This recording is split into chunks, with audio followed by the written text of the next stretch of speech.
ሮሚ በሚል ርዕስ ነው የምንማማረው። ኃይለ ቃሉን መነሻ የምናደርገው በትንቢተ ኤርምያስ በቅዱስ መጽሐፍ ምዕራፍ 1 ቁጥር 11 ላይ የምናገኘው ኃይለ ቃል ነው።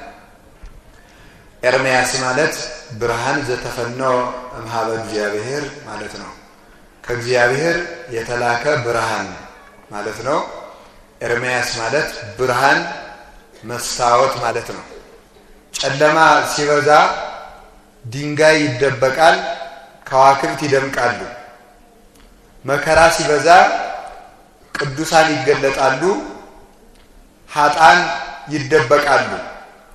ጨለማ የሚያስደነግጠው ወይም የሚሰውረው ለድንጋይ ነው። ለኮከብ ጨለማ መደበቂያው ነው፣ ለድንጋይ መደበቂያው ነው። መከራ ለክርስቲያን መድበቂያውና መብዣው ነው ማለት ነው። ክርስቲያንን የሚያበዛው መከራ ነው። ክርስቲያንን የሚያሳንሰው ኃጢአት ነው። ነቢዩ ኢዩኤል እንደተናገረ ከአንበጣ የተረፈውን ትል በላው ይላል። አንበጣ የተባለ ክህደትና ምንፍቅና ነው። ከመናፍቅነትና ከክህደት የተረፈውን ኃጢአት በላው ማለት ነው። ብዙውን ክህደትና ምንፍቅና ወስዶታል፣ ፍልስፍና ወስዶታል። ብዙውን ደግሞ ሆዱ አደርባይነቱ ይዞታል። ብዙውን ደግሞ ኃጢአቱ ይዞታል። ብዙውን ስግብግብነቱ ይዞታል።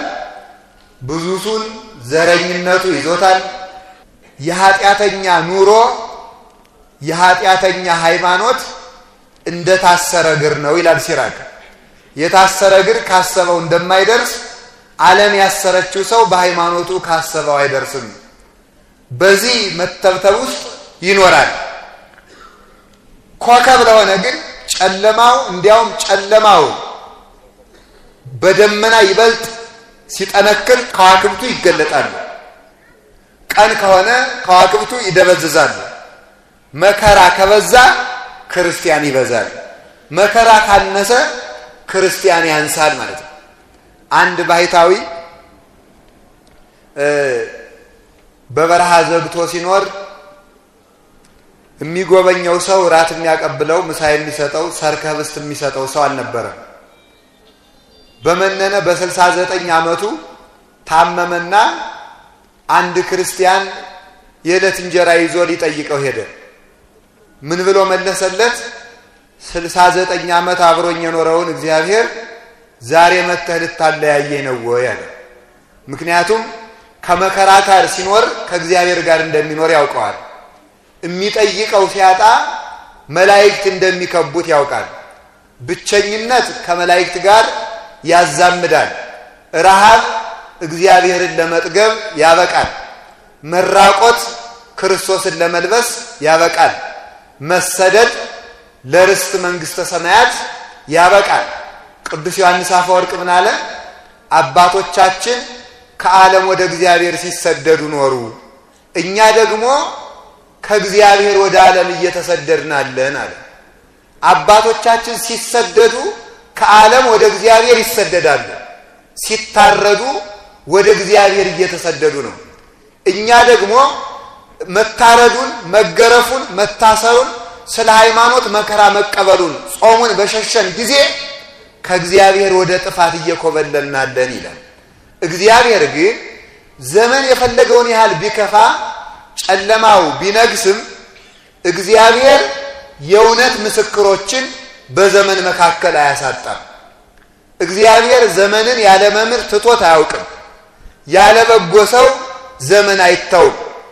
በዲያብሎስ ዘመን ቅዱስ ገብርኤል አልጠፋም ነበረ። በፈርዖን ዘመን ሙሴን አላሳጣም። በጥፋት ዘመን ኖህን አላሳጣም። በሰዶማውያን ዘመን ሎጥን፣ አብርሃምን አላሳጣም። እግዚአብሔር በመከራ ዘመን ሰው አያሳጣም። በመከራ ዘመን ከሚሰጣቸው ስጦታዎች አንዱ ደጋግ መምህራንን ቸር አባቶችን በመሃል እንደ ብርሃን በድቅድቅ ጨለማ ውስጥ ያወጣቸዋል ማለት ነው። ሰይጣን ግን በዚህ ተስፋ ያስቆርጣል። እግዚአብሔር የሌለ ያስመስላል። ውሸት ሲከመር እውነት የጠፋ ይመስላል። ጣዖት ሲበዛ እግዚአብሔር የሌለ ይመስላል። እውነት ብዙ ጊዜ የጠፋች ትመስላለች። መቼም ቢሆን እውነት የምትጠፋበት ጊዜ ግን አይኖርም። ጥያቄ ብጠይቃችሁ ፈቃደኛ ናችሁ? ክፉ ሰው ለእግዚአብሔር ያገለግለዋል አያገለግለውም? ሰይጣን ለእግዚአብሔር ያገለግላል አያገለግልም? እናንተ ሁሉንም ባወንታ መለሳችሁት። ሰይጣን ያገለግላል አያገለግልም? ያገለግላል። ወሰይጣንሂ ይትለአኮ ለእግዚአብሔር ይላል መጽሐፈ ሐዊ ላይ። ሰይጣንም ለእግዚአብሔር ያገለግላል። ምን በማለት? ክፉ ሰዎችን ለመቅጣት እንደ በትር በመሆን ማለት ነው። ክፉ ሰዎች ሃይማኖት የሌላቸውና ጨካኝ ነገስታትና ሰይጣን ህዝብ ሲበድል ህዝብን ለመገሰጽ ለእግዚአብሔር እንደ በትር ሆነው ያገለግላሉ። እነሱ ግን እንደዚያ በማድረጋቸው አይጠቀሙም። በትር እባብ ለመግደል ያገለግላል። እባቡን ስለገደለልን ግን ራት አናበላው። ሰይጣንና ክፉ ሰዎች ለበደል ህዝብ መገሰጫ ይሆናሉ። እነሱ ግን ከሳት አይድኑም። እግዚአብሔር ህዝብ ሲሰደድ ጻድቃን አብረው እንዲሰደዱ ያደርጋል። እነ ኤርምያስ፣ እነ ዳንኤል፣ እነ ሕዝቅኤል ለምን አሰደዳቸው ተብሎ ሲጠየቅ ሲሰደዱ ክብር ይገኛልና እሳት ከወርቅ ሲገባ እንደሚጠራ ክብር ለቅዱሳን መከራ ለቅዱሳን ክብር ስለሚጨምርላቸው አብረው እንዲሰደዱ የሚያደርገው ለዚህ ነው። ሁለተኛ ህዝቡ መከራ ሲጸናበት ጣዖት እንዳያመልክ እንዲያስተምሩ ሲሰደዱም መምህር አብሮ ያሰድድላቸው ነበር ይላል። እግዚአብሔር ለዘመናችንም ደጋግ መምህራንና አባቶችን አያሳጣን እና ኤርምያስ እንዲሁ እኮ ይገርማል። ከእናት ማህፀን ጀምሬ መርጫለሁ ብሎታል። ለካ የመረጠው በድንጋይ ለመወገር ነው። አንዳንድ ጊዜ እንዲህ እንላለን አይደል? መከራ ሲበዛብን ስንጨናነቅ እንዲሁ እግዚአብሔር እኮ ልክ ነው የኃጢአቴን ዋጋ ነው ያመጣብኝ እንላለን። ይሄ ትዕቢት ነው። የኃጢአታችን ዋጋ ይሄ ብቻ ስላልሆነ ማለት ነው። ይሄን የሚያመጣው እግዚአብሔር በቸርነቱ መጠን። ስለዚህ እግዚአብሔር እውነት የሚመርጠው ሰዎችን በሰዎች ላይ መከራ የሚያደርሰው አንዳንድ ጊዜ ሰዎች ያለ እድሜያቸው ሲሞቱ፣ ያለ እድሜያቸው ሲቀጩ፣ ሲታሰሩ፣ ሲቸገሩ፣ ሲሰደዱ፣ ሀብት ሲያጡ፣ ጤና ሲያጡ የክፋታቸው ዋጋ ነው ብለን እንደመድማለን። ኤርምያስስ ታዲያ ከማህፀን ጀምሬ መርጫለሁ ብሎ ሲያበቃ ግን በድንጋይ ተወግሮ እንዲያልፍ አደረገው። ስለዚህ እግዚአብሔር ኤርምያስ ስለማይወደው ነው በድንጋይ ያስወገረው አይደለም። ለምንድን ነው ሲባል እግዚአብሔር በመከራ የሚያሳልፋቸው ወዳጆቹን ስለሆነ ነው። መከራ መቀበል የእግዚአብሔር የመሆን ምልክት ስለሆነ እንጂ በእግዚአብሔር የመጠላት ምልክት አይደለም። እንዲህ እያልን በሰዎች የምንፈርድ ስላለን ነው። ህሊናችን እንዲስተካከል ስላስፈለገ ነው። ታዲያ በዚህ ዘመን ካየው ትንቢት በዚያ ዘመን ምን የሚል ነበረ? ኤርምያስ ሆይ ምን ታያለህ አለ። ጌታ ሆይ የሎሚ እንጨት አያለሁ አለ። አሁን ካየነው ጥቅስ ከተነሳንበት ጥቅስ ላይ ኤርምያስ ምን ታያለህ? የሎሚ እንጨት አያለሁ። መልካም አይተሃል። እኔ እግዚአብሔር ያሰብኩትን ለመፈጸም የምተጋ አምላክ ነኝና ሎሚ ማየትህ መልካም ነው ይላል ብሎ እግዚአብሔር መለሰለት። ሁለት ትርጉሞች አሉት። በጣም ብዙ ትርጉሞች ነው ያሉት ለነገሩ። ሎሚ ማለት የቃሉ ትርጉም የሎሚ እንጨት የሚተረጎመው የሎሚ እንጨት እግዚአብሔር ያሰበውን ለመፈጸም የሚተጋ አምላክ ነው የሚል ትርጉም ነው ያለው።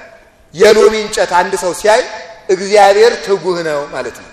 እግዚአብሔር ትጉህ ነው የሚለውን ያስተረጉማል። መነኮሳት በምንኩስናቸው መቁጠሪያ ሲያዘጋጁ የሎሚ መቁጠሪያ የሚያዘጋጁት እግዚአብሔር ትጉህ ነውና ይጠብቀኛል፣ እግዚአብሔር ትጉህ ነውና ያተጋኛል ማለታቸው ነው። ስለዚህ ሎሚ እግዚአብሔር ትጉህ ነው ማለት ነው። እግዚአብሔር ይርየኒ ወሃልቦ ዘያሃጣኒ ውስተ ብሔር ስዑር ህየ ያሃድረኒ ወሃበ ማይረፍት ሐጸነኒ ሜጣ ለነፍሴ ወመርሃኒ ፍኖተ ጽድቅ በእንተ ስመ ዚአሁ ይላል ቅዱስ ዳዊት መዝሙር 22 ቁጥር 1 ላይ ማለት ነው። እግዚአብሔር እረኛዬ ነው የሚያሳጣኝም የለም ይላል። በሁለት ይተረጉሙታል ሊቃውንቱ። አንደኛ ሁለት ትርጉም ነው። የሚያሳጣኝ የለም ማለት ይርበኛል እንዳልን ህብስተ ሕይወት ነው። ይጠማኛል እንዳልን ማየ ሕይወት ነው። እቸገራለሁ እንዳይል የማይበደር መለኮት ነው። እታመማለሁ እንዳልን ፈውሰ መድኃኒት ክርስቶስ ነው። በጋ መድኃኒት ክርስቶስ ነው። እወድቃለሁ እንዳልን ትንሣኤ ኃይሌ ክርስቶስ ነው። እሞታለሁ እንዳልን ሕይወቴ ክርስቶስ ነው። አጣለሁ እንዳልን ሀብቴ ክርስቶስ ነው። እጎሰቁላለሁ እንዳልን ምንድነው? በመዓዛ መለኮቱ የሚያጣፍጠኝ እርሱ ነው። የሚያሳጣኝ ምንም የለም ብለው ይቸግራሉ፣ ብለው ይናገራሉ። ሁለተኛው እኔን የሚያጣበት ቦታ የለም ነው። የሚያሳጣኝ የለም የሚለውን አንድ አባት ታሪክ እናየው እስኪ። እግዚአብሔር ትጉህ ነው የሚለውን እንድናስተውል ነው።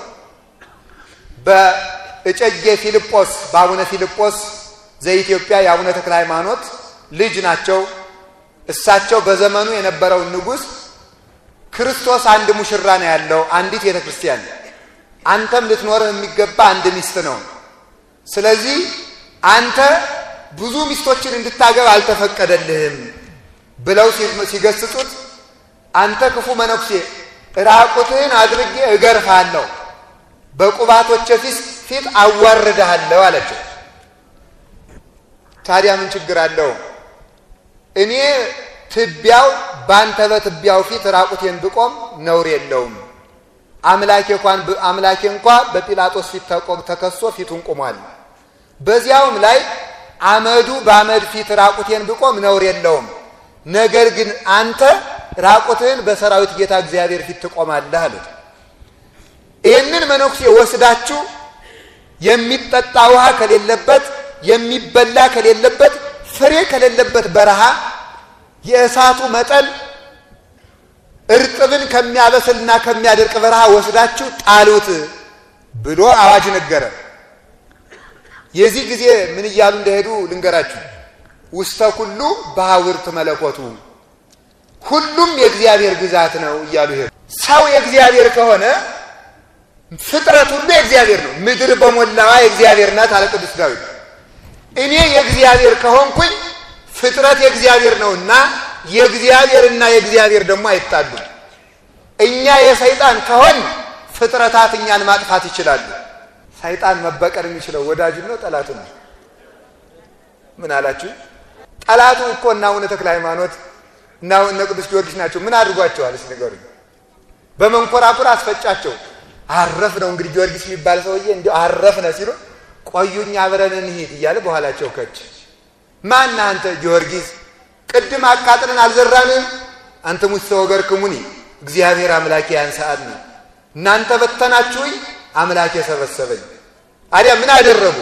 ሰይጣን ጠላቱን እንጂ ወዳጁን መበቀል ማጥፋት አይቻለውም። ዲዮቅልጥያኖስ ግን 40 ዓመት ቤተክርስቲያንን አቃጥሎ ሲያበቃ የጊዮርጊስ ቤተክርስቲያን ብቻ ስትቀረው ሂዶ ሊያቃጥል ሲሄድ ደወሉ መሐላ ናቱን፣ አይኑ ላይ ደግሞ የመብራቱ ቀንዲል ተደፍቶበት እውር ሆነ። ሲወጣ አንተ ሰው አለው ሰይጣን። አቤት አይንን ባድን ምን ታደርግልኛለህ? አንዳንድ የቀሩ ክርስቲያኖች ካሉ እነሱን እጨርስልሃለሁ። በላውን ንስሐ ገባህ አመለጥከ ብዬ ነበረ፣ እኔም አይንን አልፈውስህ ኑሮህም ከኔ ጋር ነው አለው ይላል። መጨረሻ ላይ ሞተ። ሰይጣን እንኳን ለሌሎቹ ለዲዮቅልጥያኖስም አልሆነ። ሰይጣን ለወዳጆቹ አይጠቅምም፣ የሚበቀላቸው እንዲያውም እነሱን። ታዲያ ሁሉም የእግዚአብሔር ግዛት ነው እያሉ ዘንዶ ውስጥ ብንሄድ ዘንዶ ቢውጠን ዘንዶ የእግዚአብሔር ፍጥረት ነው። የእግዚአብሔር ከሆን ዘንዶ እኛን ሊውጠን አይችልም፣ ምክንያቱም የእግዚአብሔር ነው። የሰይጣን ከሆን ግን የእግዚአብሔር ፍጥረታት በሙሉ እኛን ማሳደድ ይጀምራሉ። ለዚህ እኮ ነው አባ ጊዮርጊስ እመቤታችን ልጅሽ ከወደደኝ ፍጥረት ይወደኛል፣ ልጅሽ ከጠላኝ ግን ሁሉም ያሳድደኛል ብሎ የተናገረ። እግዚአብሔር ወዳጁ ለሆነ ሰው ማንንም ቢሆን ሲረታ ይኖራል።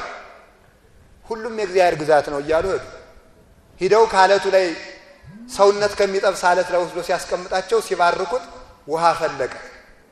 አፈር ቆፍረው ከሌላ ቦታ አምጥተው አትክልት ተክለው አሳድገው ለንጉሱ ምን ብለው ላኩለት? የሃይማኖት ፍሬ ይሄ ነው ብለው ላኩለት። ካተክ ከደረሰው ፍሬ እግዚአብሔርን እናሳጣለን ሕይወታቸውን አሳጣለሁ ብሎ ነበረ። ሰይጣን ግን እግዚአብሔር የሚያሳጣኝ የለም ብለው ስለሄዱ እንዲህ አድርገው አሸንፈዋል። እግዚአብሔርን ታግሎ የሚያሸንፍ ሕያው እግዚአብሔርን የሚዝግ ብረት ሊያሸንፈው አይችልም። ትል የሚበላው የሰው ክንድ ኃያሉን እግዚአብሔር ሊረታው አይችልም። ጨለማ የሚወርሰው የሰው ልጅ ብርሃን እግዚአብሔርን ሊያሸንፍ አይችልም። ሞት የሚረታው የሰው ልጅ ሕይወት እግዚአብሔርን ሊታገል አይችልም። የሰራዊት ጌታ እግዚአብሔርን ትቢያ የሆነ የሰው ልጅ ታግሎ አያሸንፈውም። ብርቱ ሃይማኖት ያለው በብርቱ ዘመን ያልፋል። ለዚህ ነው ቅዱስ ዳዊት ለእጆቼ ሰልፍን ያስተማረ ለጣቶቼም መግደልን ያስተማረ እግዚአብሔር ይመስገን። እግዚአብሔር ጦርነት ያሸንፋል? ያስተምራል? ያስተምራል ወይ? አያስተምርም። ለእጆቼ ሰልፍን ያስተማረ የተባለ ማማተብን ያስተማረ ማለት ነው። ማማተብን ያስተማረኝ እግዚአብሔር ይመስገን። ጋሻ ሳያነሱ ዝናር ሳይታጠቁ ጦር ሳይነቀንቁ የሚያሸንፉበት ጋሻ መስቀል ነው።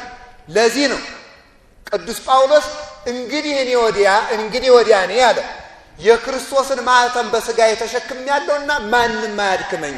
እገልሃለሁ ቢለኝ፣ አስራሃለሁ ቢለኝ፣ እቸነክርሃለሁ ቢለኝ፣ አሰድድሃለሁ ቢለኝ እንግዲህ እኔ የክርስቶስን ማኅተም ተሸክሜያለሁና ማንም አያድክመኝ ብሎ ይናገራል።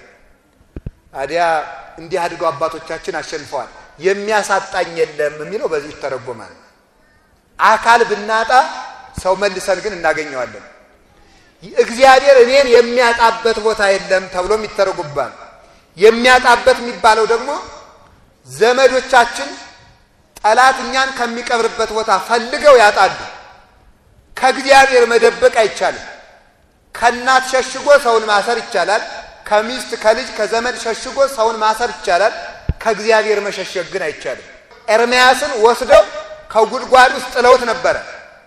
ሰው ከማያየው ቦታ በገደል ቢሆን ይፈለጋል፣ ከዛፍ ስር ቢሆን ይፈለጋል፣ በጨለማ ቢሆን በመብራት ይፈለጋል። ስለዚህ ሰው ከሚጠላው ቦታ ከመጸዳጃ ቤት ውስጥ እንወርውረው ብለው ጥለውት ነበር። ከሰው መደበቅ ይቻላል፣ ከዘመድ ከሕግም መደበቅ ይቻላል። ከእግዚአብሔር መሸሸግ አይቻልም። ሸሸጉት። እግዚአብሔር ግን ያያልና አቤሜሌክን አስነስቶ ከጉድጓድ አወጣው። በሊቃውንት ዘመንም ይህ ተደርጓል። ቅዱስ ጎርጎርዮስ ዘአርማንያን ድርጣድስ የሚባል ክፉ ንጉሥ ወስዶ ከጉድጓድ ውስጥ ጣለው። ሃይማኖት ግን ካድ ጣዖት አምልክ ብሎ። እግዚአብሔር ግን አንዲት መበለት እንድትመለከተው አደረገ። የዕለት እንጀራውን በገመድ እያሰረች ከውሃ ጋር ትልክለት ነበረ። እንዲህ እያለ ከ15 ዓመት በላይ ኖረ። በዚያ ጉድጓድ ውስጥ አንዲት መበለት እየመገበችው ማለት ነው። በኋላ እሱ አውሬ ሆነ። አውሬ ሲሆን መቼስ ሰው መገላበጡ አይቀርም። አውሬ ሲሆን ለእህቱ እግዚአብሔር እንዲህ የሚል ራእይ ያሳየ። ጉድጓድ ውስጥ የጣለው ጎርጎርዮስ ካልመጣ ወንድምሽ ወደ ሰውነት አይመለስም ማለት ነው። በኋላ ቅዱስ ጎርጎርዮስን አውጥቶ አጥበው ሸልመው በተሸለመች ፈረስ አድርገው እየሳቡ ንጉሱ ከታች ጎርጎርዮስ ከላይ ሆኖ እየሳቡ ሲሄዱ ፈውሶ ሰው አረገው። እንዳይኮራ ብሎ ግን ሰኮናውን አሳማ አድርጎት አኖረው። እግዚአብሔር እንዳንኮራ አንዳንድ ምልክት ይተውልናል አይደለም? እንዳንታበይ ነው። ስለዚህ ተመልከቱ፣ እንዲህ ነው ክርስቲያን ሕይወት ይኑረው እንጂ ተጥሎ አይቀርም። ከእግዚአብሔር አያሳጡንም። ከእግዚአብሔር መታጣት አይቻልም። ከሰው መታጣት ይቻላል፣ ከዘመድ ይሸሸጋል። ከእግዚአብሔር ግን አንታጣም። ቅን ነገር ይዘን ከጠበቅ እግዚአብሔርን የእባብ ልብ ያላቸውን ቢሆን የርግብ ልብ ሰጥቶ መመለሱ አይቀርም። ግን ቅን ክርስቲያን የተስተካከለ እርኩሰትን የተወ የውሸት ክርስቲያን ካለ እውነት ሃይማኖትና ወንጌል እውነት ነውና ኑሮ የለም። ስለዚህ የእውነት የሚኖር ካለ ጽድቅኒ ታግዕዘክሙ ጽድቅ እውነት ነፃ ታወጣችኋለች ብሏል ጌታ። ኤርምያስን ያወጣው እሱ ነው። በድንጋይ ተወግሮ ሲያልፍ ደግሞ መከራ ተቀብሏል። ስለዚህ እግዚአብሔር ትጉህ ነው። እግዚአብሔር አያንቀላፋም፣ እግዚአብሔር አይተኛም። ከኛ መካከል እግዚአብሔርን ጠይቆ የተፈጠረ የለም አይደል? ጠበብ ያለ ጆሮ ስጠኝ፣ ሰፋ ያለ ጆሮ ስጠኝ፣ አጠር ያለ ቁመት ስጠኝ ያለ የለም።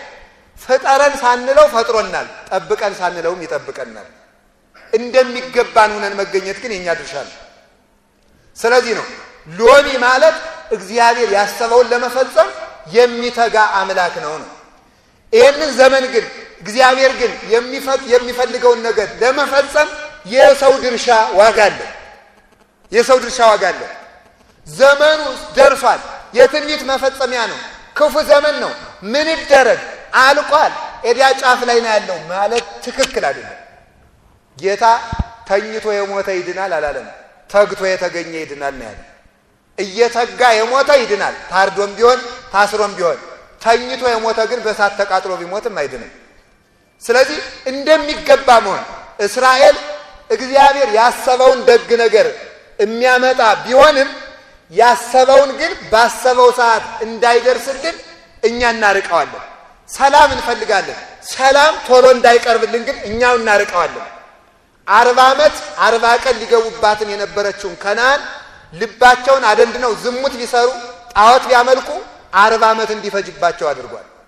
የክፋት ዘመኑ፣ የጦርነት ዘመኑ፣ የሽብር ዘመኑ፣ የዘረኝነት ዘመኑ የሚርቀው በእኛው ከእግዚአብሔር መራቅ ምክንያት ነው። 490 ዓመት በባርነት እንዲገዙ ያደረጋቸው የክፋታቸው መራቅ ነው። በጎውን ለማቅረብ ክፉውን ለማራቅ ድርሻው የራሳችን ነው። ለዚህ ነው ጌታ መንግሥተ ሰማያት በመካከላችሁ ናት ያለ ሉቃስ ምዕራፍ 17 ቁጥር 21 ላይ። መንግሥተ ሰማያት በዚያ ማዶ አይደለችም፣ ወይም ወዲህ ማዶ አይደለችም፣ ወይም ከምድር በታች ወይም ከመሬት በላይ አይደለችም። መንግሥተ ሰማያት እጃችሁ ላይ ናት ነው። እጃችሁ ላይ ናት። ሰላምን ማምጣት የምትችለው ሰላማዊ ስትሆን ነው። ሰላም ክርስቶስ ያደረበት ሰላምን ያመጣል። ሕዝብ ከሕዝብ ጦርነት ይገጥማል። መንግስት ከመንግስት ጦርነት ይገጥማል። ቅዱስ ዮሐንስ አፈወርቅ እንደሚለው ፊልጵስዩስን በተረጎመበት ድርሳኑ እንደሚለው ግን ሕዝብ ከሕዝብ ከሚገጥመው መንግስት ከመንግስት ከሚገጥመው ጦርነት ሰው ከራሱ ጋር የሚያደርገው ይብሳል ይላል። ሰው ከራሱ ጋር ሲታረቅ ከእግዚአብሔር ጋር ይታረቃል። ከእግዚአብሔር ጋር ሲታረቅ አገር ሰላም የምትሆነው ከግለሰብ ሰላም ሲጀምር ነው። በዚህ መሰረት ስንጓዝ በጎውን እናቀርበዋለን፣ ክፉውን እናርቀዋለን። ወደ ትርጉሙ ደግሞ ስንሄድ ሎሚ የሚለው ቃል የሎሚን ጠባይ ስታዩት ሎሚ ላዩ ጥቁር ነው፣ መራራ ነው፣ ውስጡ ግን ነጭ ነው። ጠባዩ ይሄ ነው። ቅርፍቱ መራራ ነው። የተረጎመው ደግሞ የኤርምያሱን አምጥቶ ቅዱስ ሳዊሮስ ዘአንጾኪያ ሃይማኖተ አበው ምዕራፍ 86 ላይ ተርጉሞታል አምጥቶ። ሎሚ ቅርፍቱ መራራ ነው፣ መልኩ ጥቁር ነው፣ ውስጡ ግን ነጭ ነው። ሲበሉትም ይጣፍጣል፣ ደዌንም ያርቃል፣ ተዋሳያንን ይገላል። እነዚህን ይገላል። ስለዚህ ሎሚ ቅርፍቱ መራራ መሆኑን አትዘንጋ ይላል። ከማሁም ነው የሚላል እለ ይፈቅዱ ይርብው ትሩፋተ፣ በሃይማኖት ተመስርቼ ትሩፋትን አፍርቼ በክርስቶስ አምኜ እግዚአብሔር አባቴ፣ ኦርቶዶክስ ተዋሕዶ ሃይማኖቴ፣ ድንግል ማርያም እናቴ፣ መንግሥተ ሰማያት ርስቴ መኖር ብለው መኖር የሚፈልጉ ሁሉ ኑሯቸው እንደ ሎሚ ነው ይላል ቅዱስ ሳዊሮስ። እንደ ሎሚ ሆነው የሚኖሩ የመንግሥተ ሰማያት ልጆች ይሆናሉ። ሎሚ የተባለች ምንድን ናት ነው? ሎሚ የተባለ መንግሥተ ሰማያት ወንጌል ተስፋ እግዚእነ ኢየሱስ ክርስቶስ ነው። መንግሥተ ሰማያት ሕገ ወንጌል፣ ሕገ ወንጌል ተስፋ፣ ተስፋ እግዚእነ ኢየሱስ ክርስቶስ ምን ይመስላል? ሎሚ ይመስላል። ሎሚ ይመስላል። ሎሚ ቅርፍቱ መራራ ሆኖ ውስጡ የሚጣፍጥ ነገር እንዳለው ጌታችን መድኃኒታችን ኢየሱስ ክርስቶስ የተቀበለው መከራ መራራ ነው። ለእኛ ግን የሚጣፍጥ ድህነት ሰጥቶናል። በመራራ መከራ ውስጥ እርሱ ከሰማይ ሲወርድ እኛን በሰማይ መንግሥቱ ለመቀመጥ አብቅቶናል። የእግዚአብሔር ልጅ የሰው ልጅ በሆነ ጊዜ የሰው ልጅ የእግዚአብሔር ልጅ ለመሆን በቅቷል። እግዚአብሔር ሰው ለመሆን ሲሆን ሰው እግዚአብሔር ለመሆን አረገ ማለት ነው። እግዚአብሔር ሰው ለመሆን ወረደ፣ ሰው እግዚአብሔር ለመሆን አረገ። ክርስቶስ ሲሆን ከሰማያት ወረደ እንላለን። ሰማያት የተባሉ ምንድናቸው? ሰማይን ጥሎት አልመጣም። በመጽሐፈ ባሕሪ ሊቃውንቱ እንዳስቀመጡት እግዚአብሔር ከሰማይ ወረደ ማለት ሰማይን ጥሎ መጥቷል ማለት አይደለም። ሰማያት የተባሉ ምልአቱ፣ ስፋቱ፣ ርቀቱ፣ መንግስቱ፣ ልዕልናው፣ እበዩ እነዚህ ናቸው። ከነዚህ በትሕትና ወረደ ነው። ከምልአት ወረደ። ከምልአት ወርዶ በውሱንነት ሲገለጥ ውስን የነበረው ስጋ ምልአትን ገንዘቡ አደረገ። ረቂቅ መለኮት በግዘፍ ሲገለጥ ይዳሰስ የነበረው ስጋ በርቀት ገንዘብ አደረገ። ልዑል የነበረው አምላክ በትሑት ስጋ፣ በድሃ ስጋ፣ በነዳይ ስጋ ሲገለጥ ነዳይ የነበረ ስጋ ባዕል መለኮትን ገንዘቡ አደረገ። ልዑል መለኮትን ገንዘቡ አደረገ። መለኮትነትን ገንዘቡ አደረገ። መንግስቱ ዘላለም አካላዊ ቃል ክርስቶስ ትሑት ስጋን አጋንንት ይገዙት፣ ይረግጡት፣ ይጫወቱበት የነበረ ስጋን ሲለብስ አጋንንት ይረግጡት የነበረው ስጋ ደግሞ አጋንንትን የሚረግጥ ለመሆን በቃ ማለት ነው። በዚህ ልዕልና ነው ክርስቶስ ጌታችን ኢየሱስ ክርስቶስ ሰውን ነፃ ያደረገው ማለት ነው። ከልዕልና ወደ ትሕትና፣ ከእበይ ወደ ንዴት ወይም ወደ ትሕትና ዝቅ ብሎ ትሑታንህ በትሕትናሁ አለ። የተዋረዱትን ተዋርዶ ዝቅ ያሉትን ዝቅ ብሎ ነፃ ወጣቸው ይላል። ይሄ ነው ሎሚ የሚባለው ማለት ነው። በማቴዎስ ወንጌል ምዕራፍ 13 ቁጥር 44 እንዲህ የሚል ቃል አለ። መንግስተ ሰማያት በእርሻ ውስጥ የተዳፈነ የወርቅ መዝገብን ትመስላለች ይላል። በእርሻ ውስጥ የተዳፈነ የወርቅ መዝገብ በመራራው ሎሚ ውስጥ የሚጣፍጥና ነጭ ጻዕዳ የሆነ መጣፈጥ እንዳለ ሁሉ በመከራ ውስጥ የተጠቀለለ ደስታ አለ ማለት ነው። በመከራ ውስጥ የተጠቀለለ ደስታ አለ። እንዲሁ በእርሻ ውስጥ ወርቅ ተዳፍኖ በተናቀው ጭቃ ውስጥ የከበረ ወርቅ ተዳፍኖ እንደሚገኝ የመንግስተ ሰማያት ወርቅነት በመከራ አፈር ውስጥ ተዳፍና ትገኛለች። ትቢያውን አራግፎ ቆፍሮ መውሰድ የራስ ድርሻ ነው። ታዲያ ማን ነው? አፈር የተባለ ይህ ዓለም ነው ይላል። አንድ ሰውም ነበረ። መንግስተ ሰማያት በእርሻ ውስጥ የተዳፈነች ወርቅን ትመስላለች። አንድ ሰውም አለ ያለውን ሀብት ሁሉ ሽጦ ያችን እርሻ ገዛ። እንዴት ሲባል የእሱ ሀብት ተጠራቅሞ ያችን ወርቅ ስለማያክል በውስጧ የተቀበረውን ስለሚያውቅ ያለውን ሀብት ሽጦ ያችን እርሻ ገዛ ይላል። እስኪ ሁላችሁም በውስጧ የተቀበረውን ስለሚያውቅ በሉ። ምን ስለሚል? ስለሚያውቅ ያለውን ሁሉ ሽጦ ማን ገዛ? ምን ገዛ አልኳችሁ? እርሻ በሉ እንጂ። ስንቱን ሽጦ? ያለውን ሁሉ ሽጦ ገዛ። ይህንን ሊቃውንት ይተረጉሙታል። ምንድን ነው ሲባል እርሻ የተባለ ይህ ዓለም ነው ይላል። ወርቅ የተባለ አዳም ነው። ያለውን ሁሉ ሽጦ የገዛው ክርስቶስ ነው ይላል። ያለውን ሁሉ ሽጦ የገዛው ክርስቶስ ነው። ይህ ዓለም እርሻ ነው፣ ያዳፍናል። በብዙ ነገር አዳፍኖ ኑሮ፣ ፖለቲካው፣ ፍልስፍናው፣ ዝሙቱ፣ ድንቁርናው፣ ጥንቆላው፣ የሌለ ዘረኝነቱ ይህ ሁሉ የሚያዳፍን ትቢያ ነው። በዚህ የተዳፈነ ግን ወርቅ አለ ነው፣ ሰው ነው። ያለው ንብረት ሁሉ ከዚያ ወርቅ እንደማይስተካከል አወቀ ማለት እግዚአብሔር ከፈጠረው ፍጥረት ሁሉ እንደ ሰው አድርጎ የሚወደው የለውም ማለት ነው። እግዚአብሔር የሞተው ለሰው ነው። ሰው የሰው ዋጋው ስንት ብር ነው አይባልም። የሰው ዋጋው ይሄ ሰማይ ነው አይበቃውም አይደለም። የሰው ዋጋው በምድር 7 አህጉር አለ እንደምትሉት እናንተ በዚህ በጂኦግራፊ ነው በመልክዓ ምድር በሚባለው 7ቱ አህጉር ሁሉ ለአንድ ሰው ለመላ አካሉ ሳይሆን ለአንዲት ጠጉር እንኳን መጠን አይሆንም። ከዋክብት ተደምረው ጨረቃም ተጨምራ ፀሐይም ተጨምራ ለአንድ ሰው ለአንድ ጠጉሩ ክብር አይመጥኑም። መላእክት ተሰብስበው ከዝናብ ነጠብጣብ የሚበዙ መላእክት ተሰብስበው ለአንድ ሰው ለአንዲት ጠጉሩ የክብር መጠን ዋጋ አይሆኑም። የሰው ዋጋው እግዚአብሔር ነው። ስለዚህ ሰው የተገዛው በእግዚአብሔር ደም ነው። የተከፈለለት የመላክ አካል አይደለም፣ የሰማይ ደም አይደለም፣ የምድር ደም አይደለም፣ ወይም ወርቅ አይደለም። ለሰው የተከፈለው የእግዚአብሔር ደም ነው። ሰውን የዚህን ያህል ክብሩን ታውቃላችሁ? አሁን የሰው ክብር እኮ ቢገባን እንዴት ጥሩ ነበር እውነቱ። ሰው መግደል ሽንኩርት ከመክተፍ የቀለለበት ዘመን መሆን መጥቷል እውነቱ። የሰው ክብር ቢቀል ነው። ቁሳዊነታችን ስለጨመረ ነው። ትውልዱ ፍጹም ቁሳዊ ስለሆነ ስለሚበላና ስለሚጠጣ ብቻ የሚያስብ ስለሆነ የሰው ክብር አያውቅም። ሰው እግዚአብሔር የገዛው ነው፣ በእግዚአብሔር የተገዛ ነው ብሎ እግዚአብሔር የተከፈለለት ነው ብሎ ማሰብ ስላቃተን ማለት ነው። እናቶቻችን ልጆቻቸውን እንዲወዱ የሚያደርጋቸው ምንድነው? ምጥ ነው። ጌታ የጸሎት ሐሙስ ዕለት ማታ ካስተማራቸው ትምህርቶች አንዱ ምጥ ነው። እንዲሁ የጸሎት ሐሙስ ዕለት ለምን ስለምጥ ያስተምራል? ይደንቃል እኮ። መከራችሁ እንደ ምጥ ነው ብሎ ይነገራል። የእናንተ መከራ እንደ ምጥ ነው። ልትወልድ የተቃረበች ሴት ምጥ በተያዘች ጊዜ ትጨነቃለች። ልጇን በወለደች ጊዜ ግን ይላል መከራዋን አታስታውሰውም ይላል። ለምን ይልና እስመ ወለደት ብእሴ በውስተ ዘዓለም፣ በዚህ ዓለም ሰው ስለወለደች ይላል።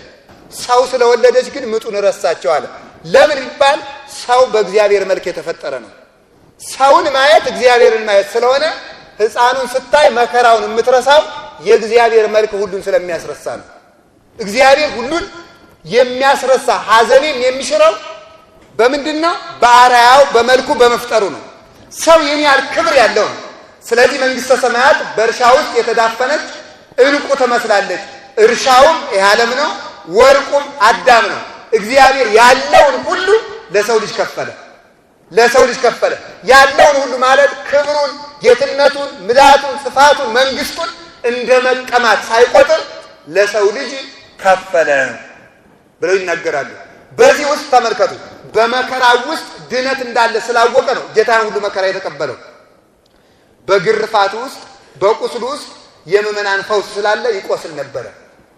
በመታሰሩ ውስጥ ምእመናን ስለሚፈቱ ይታሰር ነበር። ምራቅ ሲተፋበት ምእመናን ከኃጢአት ስለሚነጹ ሲተፋበት ይታገስ ነበረ። አይሁድ ግን ይጠሉት ብቻ ሳይሆን ይንቁት ስለነበር ምራቃቸውን ይተፉበት ነበር። ይህ የምራቅ መተፋት ለዓለም ከኃጢአት መታጠብን አምጥቷል። ሎሚ የተባለው እሱ ነው። መራራ ነው። በአምላክ ፊት ምራቅ ሲተፋበት፣ ባልንጀሮቻችን እንኳን ምራቅ ሲተፉብን እንሰቀቃለን። በእግዚአብሔር ፊት ምራቅ ሲተፋበት እንዴት ከባድ መራራ መከራ ነው። ግን በዚያ ውስጥ የምእመናን ድነት አለና ክርስቶስ እንደ ሎሚ በሚመር መከራ ውስጥ ለምእመናን የሚያነጻና የሚፈውስ ድነትን የሚሰጥ መከራን ተቀብሏል፣ ሕይወትን ሰጥቷል። ቅዱስ ስምዖን ዘአምድ በዓርብ ግብረ ሕማማት ላይ እንዲህ ብሎ ይናገራል። እኔን ወደ አንተ ልትስበኝ አንተ በገመድ ተጎተትክ ይላል። ሲጎተት አምላክ ዓለምን በእጁ የያዘ አምላክ በገመድ እየተጎተተ ሲሄድ እጅግ ፍጡራንን ሁሉ የሚያስደነግጥ መከራ ነው። ግን በዚያ ውስጥ ምእመናን ወደ ሰማይ የሚሄዱበት መሰላል ተዘርግቶላቸዋል። ይሄ መከራ ሎሚን ያስመስላል። ልክ እንደዚሁ ሐዋርያት፣ ሰማዕታት፣ ደናግል፣ መነኮሳት የተቀበሉት መከራ ሎሚን ይመስላል። ወንጌል እንደዚህ ናት። አባቶቻችን ሲሰደዱ ርስት እንዳላውቀው ስለሚያውቁ ነው። የሚራቡት በክርስቶስ እንጠግባለን ብለው ነው። የሚጠሙት ክርስቶስን እንጠጣለን ብለው ነው። የሚራቆቱት እሱን ለመልበስ አስበው ነው። የወንጌል ኑሮ እንደ ሎሚ ይመራል፣ እንደ ማር ይጣፍጣል ማለት ነው። የእመቤታችን ኑሮ፣ የሰማዕታት ኑሮ፣ የመነኮሳት ኑሮ፣ የባይታውያን ኑሮ ሁሉ የሎሚ ኑሮ ነው። በውስጡ ግን የሚጣፍጥ ሕይወት አለው። ስለዚህ የምትጣፍጠው መንግስተ ሰማያት ናት። መራራ መከራን ታግሰን ከአባቶቻችን በወንጌል መከራ ተሳትፈን ክብር ለመውረስ ያብቃን። ስብሐት ለእግዚአብሔር ወለወላዲቱ ድንግል ወለመስቀሉ ክቡር። ይቆየን።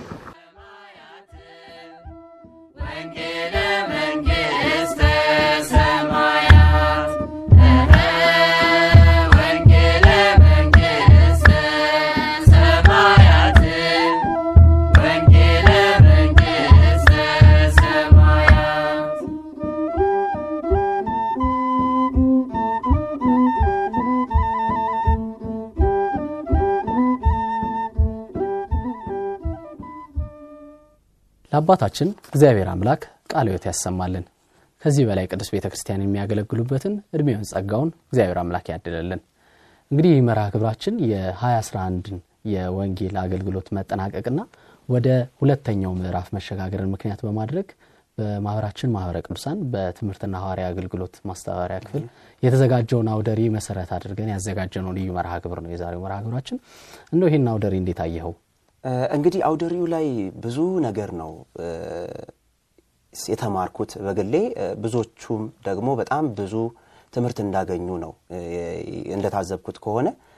ከመነሻው ከዝግጅት ጀምሮ ገላጮቹ የተዘጋጁበት መንገድ እጅግ በጣም አስተማሪና እንደውም አዳር ራሱ ያደሩ ነበር ዝግጅቱን መግለጫውን በደንብ የጣመና ጣፋጭ እንዲሆን ለማድረግ የጣሩት። ከዛ ደግሞ በተጨማሪ የግብአት ለምሳሌ ቁሳቁሶች የተሟሉበት መንገድ እጅግ በጣም ደስ የሚልና አስተማሪ እንደነበር ነው። ሌላው ደግሞ በጣም ከታዘብኩትና ጥሩ ነገር ነው ብዬ ካየሁት ነገር አንዱ ታዳሚዎች እንዳይጨናነቁ የተደረገው ጥንቃቄ ቅድመ ጥንቃቄው እጅግ በጣም አስተማሪ ነው። ለብዙዎቻችንም ወደፊት አውደሪ ስናዘጋጅ ለሚያዘጋጁ ክፍሎች እንደዚሁ አስተማሪ ነው ብዬ አይቻለሁ። በጣም አስተማሪ ነው። አዎ ይሄ በተለይ ሁለት ቦታ ሆኖ እዛው ግቢ ውስጥ ሆኖ አውደሪው ሁለት ቦታ ነበር እየተደረገ የነበረውና ምእመናን ምንም የሞግላላት ሁኔታ ሳይፈጠር አንዱን አውደሪ አይተው ከዛ በኋላ የሚቀጥለውን የሚያዩበት ሁኔታ ጥሩ ነበር። አይ ቲንክ አዎ ዝናቡም ነበረ፣ እንደዚሁ ደግሞ በጣም ብዙ ሰዎች መጥተውም ነበረ። ግን እግዚአብሔር ይመስገን በተሳካ ሁኔታ ተጠናቋል ብዬ ነው የማስበው። እንግዲህ ከዚህ በመቀጠል ተመልካቾቻችን ወደናንተ የምናደርሰው ቀጣዩ መርሃ ግብራችን ደግሞ በአውደሪው የነበረው የመክፈቻ ስነ ስርዓትና እንደዚሁም ደግሞ ለሕዝበ ክርስቲያኑ የተሰጡ ኃላፊነቶች ነበሩ። እነሱን በማስመልከት የሚያስቃኘን መሰናዶ ነው። ውድ ተመልካቾቻችን ወደ መርሃ ግብራችን ከመተላለፋችን በፊት አንድ መዝሙር ተከታትለን እንመለስ። አብራችሁን ቆዩ።